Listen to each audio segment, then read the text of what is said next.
Hello students, good morning. आज हम जो रिवोल्ट था वो हमने देखा था कि कैसे पूरे कंट्री में फैल जाता है, पूरे इंडिया में। अब हम देखेंगे कि ये जो रिवोल्ट है 1857 का, ये रिवोल्ट गुजरात पर क्या इफेक्ट होता है। Revolt of 1857 in Gujarat. The 7th battalion of British army broke into revolt in Ahmedabad, Gujarat in June 1857। जो 7th बटालियन था ब्रिटिश आर्मी का, जिसमें इंडियन सबसे ज़्यादा थे, उन्होंने क्या कर दिया, अहमदाबाद पे कब्जा करने की ट्राई की। How ever it was soon halted, पर वो पूरी तरह कब्जा नहीं कर पाते, उसको बंद कर दिया था। हॉल्ट मतलब रोक देते हो। Dahod, Jalore, Godhra of Panchmahal witnesses the skirmish with British army. तो स्किल्मिश यानी कि फाइट। तो जो दाहोद, जालोर, ये जो पंचमहाल, ये क्या होता है, ये सब ब्रिटिश आर्मी के साथ फाइट वहाँ पे स्टार्ट हो जाती है। The soldier could capture government office with the help of Nitish but soon were defeated. वो जो इंडियन जो आर्मी थी वो और जो नेटिव्स यानी कि जो विलेज के जो पब्लिक होती थी, उन दोनों मिलकर ब्रिटिश जो गवर्नमेंट ऑफिस थे वहाँ पे कब्जा तो कर लेते हैं। उस टाइम पे तो कब्जा कर लिया, पर ब्रिटिश आर्मी कुछ टाइम के बाद वहाँ पे वापस आकर वो हमला करके वो ब्रिटिश ऑफिस जो होते थे उनके ऊपर वापस कैप्चर कर देते थे। The Naikadas of Panchmahal continue the rebellion almost for a year. पर ये जो नायकादास थे जो पंचमहाल, वहाँ पे ऑलमोस्ट एक साल तक फाइट चलती है ब्रिटिश को हराने के लिए। Garbad Das Patel, the headman of Anand in Kheda district, collected almost 2000 volunteers of the Koli and Naikadas community to join the revolt. जो गरबाज दास पटेल वो क्या थे, हेड थे किसके, आनंद और खेड़ा डिस्ट्रिक्ट में से। तो उन्होंने 2000 पब्लिक को वॉलेंटियर यानी कि फाइट करने के लिए जोड़ा था। He was supported by Jivabhai Thakur of Khanpur. तो जीवाबाई कहाँ से थे, खानपुर, बालाजी जोशी एंड कृष्णा दास दवे। ये तीन लोग किसको ज्वाइंट हो गए थे, गरबाज दास पटेल को ज्वाइंट हो गए थे। However the supporters of Garbad Das were captured by the British, tied to the cannon and were blown off with the cannon fire ball.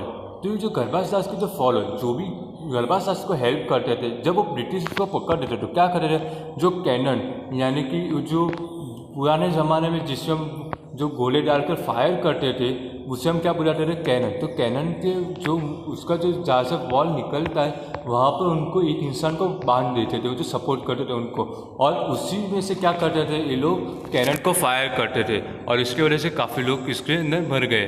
And were blown of मतलब उड़ जाना with the cannon fire ball.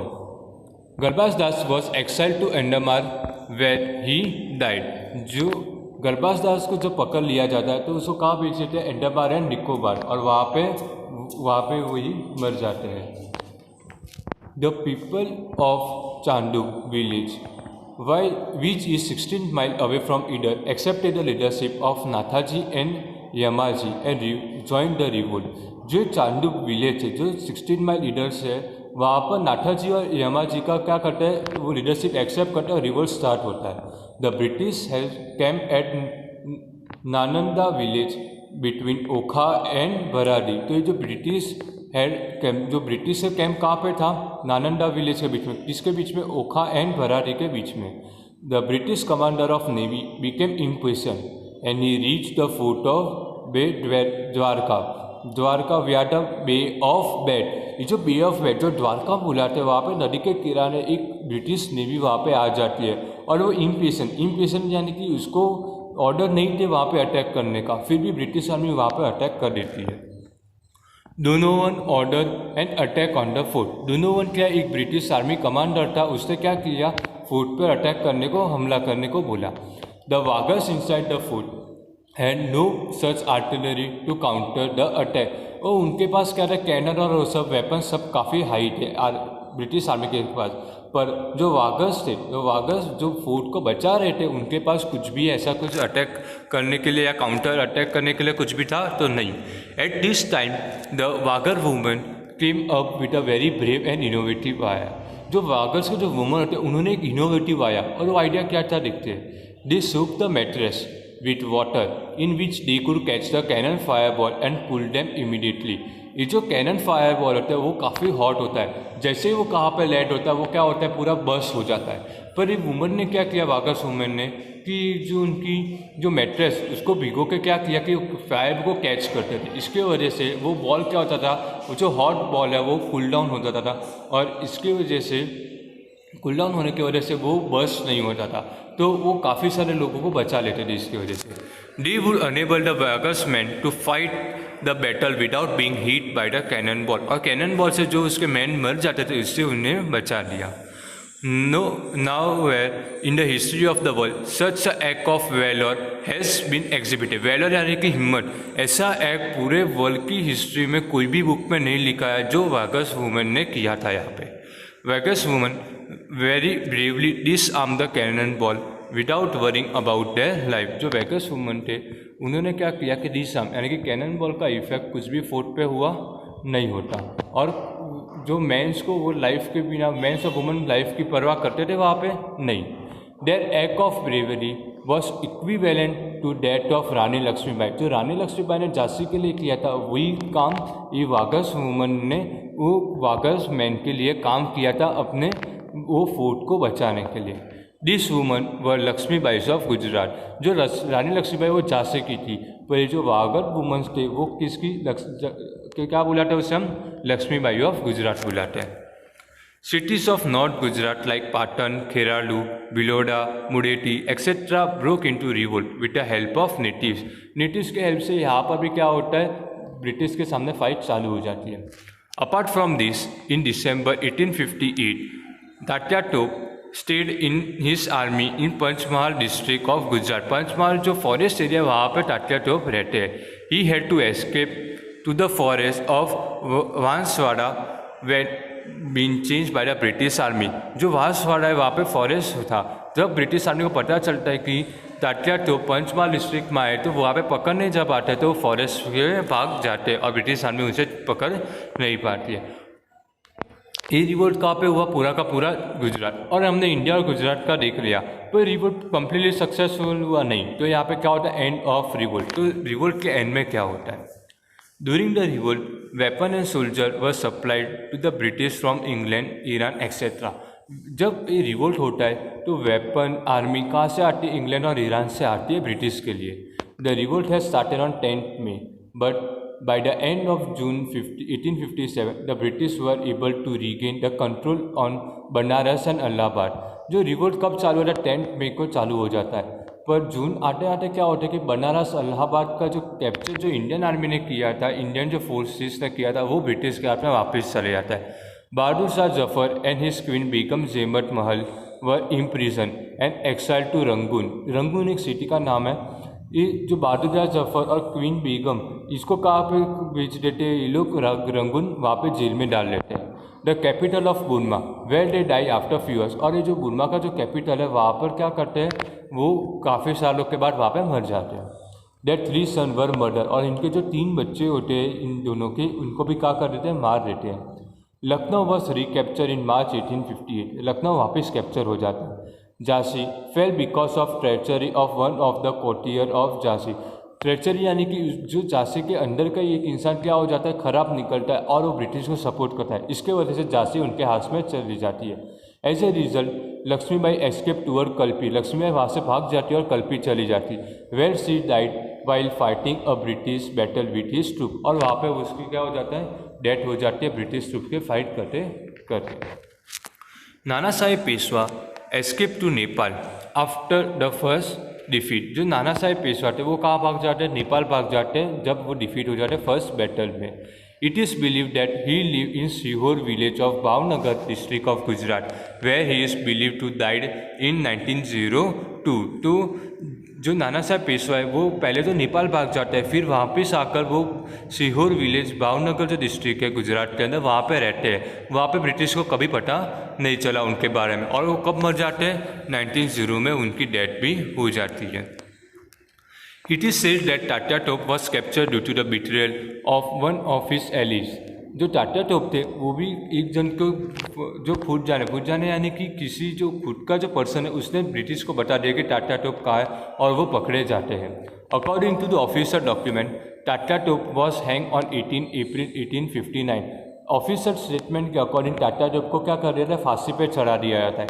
How ever as per the other source we come to know that Tatya Tope had manage to escape. पर जो sources, जो Indian army क्या बोलते हैं कि टाटा टोप क्या करते हैं, वो जेल से भाग जाते हैं and somewhere else for hang तो होता है, पर वो टाटा टोप को हैंग नहीं करते, दूसरे कोई और पर्सन को ही हैंग कर देते हैं।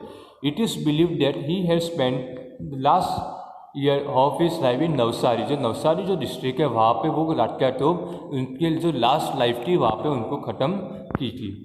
अब हमने देखा कि रिवोल्ट हुआ, रिवोल्ट एंड कैसे हुआ, पर why was the revolt a failure. ये रिवोल्ट क्यों फेल होता है, क्या रीज़न होते हैं रिवोल्ट फेलियर के। ये यहाँ पे रिवोल्ट दिए कुछ समथिंग 7 दिए है, ये हम पढ़ते एक के बाद। The rebel lack coordination. There was an absence of central leadership and there was no provision of reinforcements, money and ammunition. Already हमने देखा था कि टाइम से पहले क्या होता है कि अटैक स्टार्ट हो जाता है। तो जो रिबेल यानी कि कोऑर्डिनेशन, हमने देखा कि झांसी से कोई अलग रह रहा है, कानपुर से कोई अलग रह रहा है, कोई इंडिया का कोई एक मेन लीडर था नहीं, यहाँ पे इंडिया का कोई भी एक मेन लीडर नहीं था। इसके वजह से एक सेंट्रल लीडरशिप, यानी कि जैसे कि अगर हम इंडिया की बात करें तो प्राइम मिनिस्टर हमारा कौन है, नरेंद्र मोदी, एक मेन लीडर है, पर उस टाइम ऐसा कुछ भी नहीं हुआ। और दूसरी चीज़, वॉर तो हमने स्टार्ट की, वेपन हमारे पास जितने थे वॉर के लिए ठीक है, पर जब वेपन धीरे धीरे ख़त्म होने लग गए, हमारे पास दूसरा नहीं था कि कहीं और से वेपन आए। जैसे ब्रिटिश के लिए इंग्लैंड और ईरान से वेपन आते थे, हमारे लिए कोई भी जगह से वेपन नहीं थे। The outbreak of revolt happen way before pre plan. हमने प्लान क्या किया था कि हम मई के एंडिंग में यानी कि 31 मई या कि जून में स्टार्ट करेंगे, पर उसके पहले ये रिवोल्ट स्टार्ट हो जाता है। As a result the planning was disturb यानी कि उसको टूट जाता है एंड ब्रिटिश को अलर्ट हो जाती है कि नहीं, इंडिया में ऐसा कुछ ब्रिटिश के सामने प्लान होने वाला, तो वो रेडी हो गए British. The revolt remained concentrated largely in north India. ये जो रिवोल्ट है मोस्टली कहाँ पे होता है, नॉर्थ इंडिया में ही होता है, साउथ पार्ट में बहुत काफ़ी कम होता है। Many social reforms were refrained directly or indirectly from joining the revolt. This proved an intellectual class did not support the revolt. काफ़ी इंटेलेक्चुअल पीपल जो साउथ से थे वो रिवोल्ट में ज्वाइन नहीं होते, इसके वजह से हमारा रिवोल्ट क्या होता है, अनसक्सेसफुल भी रहता है। India is a country known for its regional diversity in language, food, habit, dressing etcetera. यहाँ पे पहले से काफ़ी सारे मल्टीपल लैंग्वेज कास्ट सिस्टम था। Before the British rule people were ruled by the regional dynasty. Regional dynasty यानी कि गुजरात में एक अलग लीडर था, महाराष्ट्र में अलग लीडर, मुगल्स अलग अलग रीजन चला रहे, तो कोई इंडिया को नाम नहीं रहता था। इंडिया काफ़ी टाइम बटा हुआ था, बटा यानी कि काफ़ी स्टेट में डिवाइडेड था। As a result the sentiment of nationalism belongingness to India as one nation had develop either in the people और देयर लीडर। तो ये क्या था कि एक नेशनलिटी डेवलप नहीं हो, वो खुद के लिए ही फाइट करते, जैसे कि झांसी रानी लक्ष्मी फाइट कर रहे हो, किसके लिए फाइट कर रही थी, झांसी लेने के लिए, वो इंडिया के लिए फाइट कर रही थी नहीं, बाकी सब लीडर्स थे, जो नाना साहेब पेशा, हर एक जन ने ऐसा चीज़ सोची थी। Many leader either sided with the British और remain passive at that time. और जो बाकी के लीडर जो रिवोल्ट में नहीं थे, या तो ब्रिटिश को ज्वाइन कर दे या तो उन्हें फाइट करना ही नहीं था ब्रिटिश के सामने। The Sikh and Gurkhas fought by the side of British, which proved to be major disadvantage for the rebel. जो सिख और गुरखास थे, जो मेनली हरियाणा और पंजाब रीजन थे, वो ब्रिटिश को हेल्प करते। इसके वजह से उनकी आर्मी, जो ब्रिटिश आर्मी थी, काफ़ी पंजाब की जो आर्मी थी, जो सिख की आर्मी, वो काफ़ी स्ट्रांग थी। वो किसको सपोर्ट कर रहे, सिख की, वो ब्रिटिश आर्मी को सपोर्ट कर रहे थे। तो इसके वजह से क्या होता है कि वो इंडियन पीपल ही इंडियन पीपल के सामने फाइट करने लगते। The British has superior army, weapon, military commander compare to the rebel यानी कि इंडियन आर्मी के अगेंस्ट ब्रिटिश के पास आर्मी भी स्ट्रांग थी, वेपन भी अच्छे थे, और उनके कमांडर जो लीडर थे काफ़ी अच्छे लीडर्स थे। All the leader were fighting for regaining their power of और territory loss out by the British. मैंने बताया कि जैसे जो मुगल्स थे वो दिल्ली के लिए लड़ रहे थे, रानी लक्ष्मीबाई झांसी के लिए लड़ रही थी, तो इसके वजह वो रीजन के लिए फाइट कर, इंडिया के लिए कोई फाइट नहीं कर रहा था। They were not fighting for the freedom of the nation, वो नेशन के लिए फाइट नहीं कर रहे थे, वो खुद के एरिया के लिए ही फाइट कर रहे थे, जो ब्रिटिश से कभी ना कभी कैप्चर कर लिया है। पर ऐसा नहीं था कि ये हार्मफुल, मतलब ये रिवोल्ट सक्सेसफुल नहीं हुआ। हाँ नहीं हुआ, पर इसका कुछ इफेक्ट दिया। इसको ब्रिटिश को भी पता चला कि नहीं, अगर हमने खराब काम किया तो इंडियन आर्मी हमें क्या कर सकती है, आगे जाके दूसरा भी रिवोल्ट हो सकता है और हमें इंडिया से बाहर निकाल सकते हैं। तो ये इफेक्ट में क्या होता है, the revolt was not successful against the British, however it still usher in the new era of change. ये सक्सेसफुल हुआ नहीं, पर कुछ नए चेंजेस आए। कैसे चेंजेस आए देखते हैं। Company rule came to end in India and India came under the rule of the crown. Company rule क्या होता है कि ईस्ट इंडिया कंपनी जो था वो बंद हो जाती है, और क्राउन यानी कि जो इंग्लैंड है वहाँ पे क्वीन एलिजाबेथ करके नाम चलते हैं, क्वीन एलिजाबेथ 1 2 3 4, तो उनके हाथ में इंडिया चले जाते हैं। The interference in the internal affair of princely state of India was stop. जहाँ पे किंग रूल करता है वहाँ पे अब ब्रिटिश इंटरफियर नहीं करता। जो हमने देखा था सब्सिडरी अलायंस और ये सब में क्या करते थे, वो इंडियन पॉलिटिक्स पे इंटरफियर करते थे, अब वो बंद हो गया। The British government was compelled to change its policy towards India. जो ब्रिटिश गवर्नमेंट थी वो इंडिया को अच्छा बनाने के लिए थोड़ा बहुत सोचने स्टार्ट हो गई थी। The salary allowance facilities given to Indian soldier सिपाही यानी कि जो सोल्जर होते हैं वो वर इंक्रीज। जो सैलरी हमने देखा था कि 7 रुपीज़ इंडियन को मिलते थे और ब्रिटिश को 150, तो ये सब चीज़ में भी चेंजेस आए। अलाउंस यानी कि जो खाने पीने के खर्चे फैसिलिटीज वो सब कुछ चेंज होने लगा ब्रिटिश इंडियन आर्मी के लिए। This revolt help in invoking a feeling of nationalism in the people of India. इस पीपल को ये भी पता चल गया कि हम जो रीजन वाइज फाइट करते हैं वो चीज़ गलत है, हमें ऐसे इंडिया के लिए हमें क्या करना पड़ेगा, फाइट करना पड़ेगा। और इसके बाद जो भी चीज़ काम होती है वो पर्टिकुलर स्टेट के लिए नहीं होती। जब वो गांधी जी जवाहरलाल नेहरू जब आए थे इसके बाद, तो वो नेशन के लिए फाइट कर रहे थे, ऐसा नहीं है कि पर्टिकुलर स्टेट के फाइट। ये फीलिंग यहाँ पे इस रिवोल्ट के वजह से स्टार्ट होती है। Okay, thank you student. यहाँ पे हमारा फर्स्ट सेमिस्टर जो ऐसा सोशल साइंस का जो पूरा का पूरा जो पोर्शन है वो यहाँ पे कंप्लीट हो जाता है। Thank you students.